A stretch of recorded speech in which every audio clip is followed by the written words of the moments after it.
ভাদ্র মাস মানেই ঘরে ঘরে তালের বড়া। আমি যেখানে থাকি এখানে তাল পাওয়া যায় না। এটা আমার হাতে অনেক কষ্ট করে এসেছে। আমার কর্তামশাইকে করে খাওয়াবো বলে কথা। আমাদের বাড়িতে তাল গাছ ছিল, তাই তাল সম্বন্ধে একটু আইডিয়া আছে। আমি এখানে দুটো নিয়ে নিয়েছি, একটা মিষ্টি আর একটা গো বা তিতো তাল। আমি মিষ্টিটা দিয়েই করব। মা সবসময় বলে তালে কখনো জল দিবি না, জল ছাড়াই ভালো হয়। কিন্তু আমার তো কিছু করার নেই, একটু জল দিতেই হলো।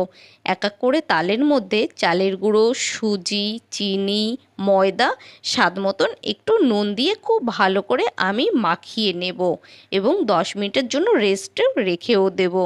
এইদিকে তেল গরম হলে আমি তেলের মধ্যে ছোট্ট ছোট্ট করে বড়াগুলো ভাজবো। যেহেতু আমার লোক সংখ্যা বেশি, তার জন্য আর বড় করলাম না। আমার বড়াগুলো কিন্তু নরম তুলতুলে হয়েছে।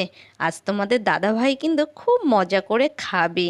তোমরা কে কে তালের বড়া পছন্দ করো এবং কে কোথার থেকে দেখছো, আমাকে কিন্তু কমেন্ট করতে ভুলো না। তাহলে এই অবধি, সকলে ভালো থেকো।